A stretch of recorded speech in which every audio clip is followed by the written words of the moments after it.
নাজিৰাত কালিৰে পৰা প্ৰথম বাৰ্ষিক উজনি অসম আণ্ডাৰ-16 ইণ্টাৰ ক্লাব ক্ৰিকেট টুৰ্ণামেণ্ট আৰম্ভ।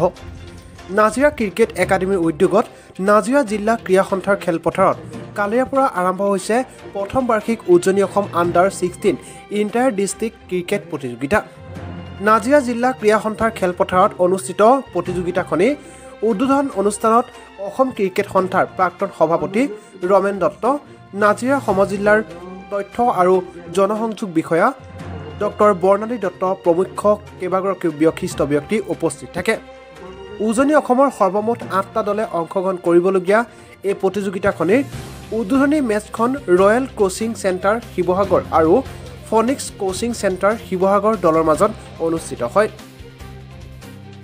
ক্ৰিকেট একাডেমীৰ সৌজন্যত আমি প্ৰথমবাৰৰ বাবে উজনি অসম আণ্ডাৰ-16 এই টুৰ্ণামেণ্টখন ক্ৰিকেট টুৰ্ণামেণ্টখন অনুষ্ঠিত কৰিছোঁ।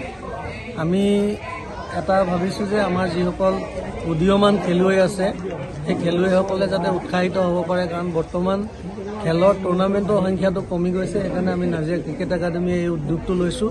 ইয়াত মুঠ 8টা দলে অংশগ্ৰহণ কৰিছে। আমি দুয়োটাকে এ গ্ৰুপ আৰু বি গ্ৰুপ লীগ বেচিছত খেলখন অনুষ্ঠিত কৰিছোঁ, যাতে প্ৰত্যেকটো টিমেই খেলিবলৈ সুবিধা পায়। আমাৰ প্ৰত্যেকটো টিমেই 3খনকৈ খেল খেলিবলৈ সুযোগ পাব। সৰ্বমুঠ আমাৰ 13খন খেল অনুষ্ঠিত হ'ব। ফাৰ্ষ্ট ৰাউণ্ডত আমাৰ 3খনকৈ 12খন খেল অনুষ্ঠিত হ'ব। তাৰ পৰৱৰ্তী ৰাউণ্ডত আমাৰ ফাইনেল খেলখন অনুষ্ঠিত হ'ব। ইয়াত অংশগ্ৰহণ কৰিছে Jorhat cricket coaching centre, Sivasagar 2টা কোচিং চেণ্টাৰে অংশগ্ৰহণ কৰিছে। তাৰোপৰি তিনিচুকীয়া 2টা দলে অংশগ্ৰহণ কৰিছে। সৰ্বমুঠ 8টা দল। আজি যিখন খেল অনুষ্ঠিত হৈছে সেই খেলখন হৈছে ফিনিক্স ক্ৰিকেট ক্লাব বনাম ৰয়েলছ ক্ৰিকেট কোচিং চেণ্টাৰ। গতিকে আমি আশা কৰিছোঁ এখন ভাল টুৰ্ণামেণ্ট হ'ব, আৰু আমি যিসকল ক্ৰিকেট অনুৰাগী ব্যক্তি আছে সেইসকলকো আমাৰ আজিৰ পৰা অনুষ্ঠিত হোৱা 15 দিনমান খেল অনুষ্ঠিত হ'ব।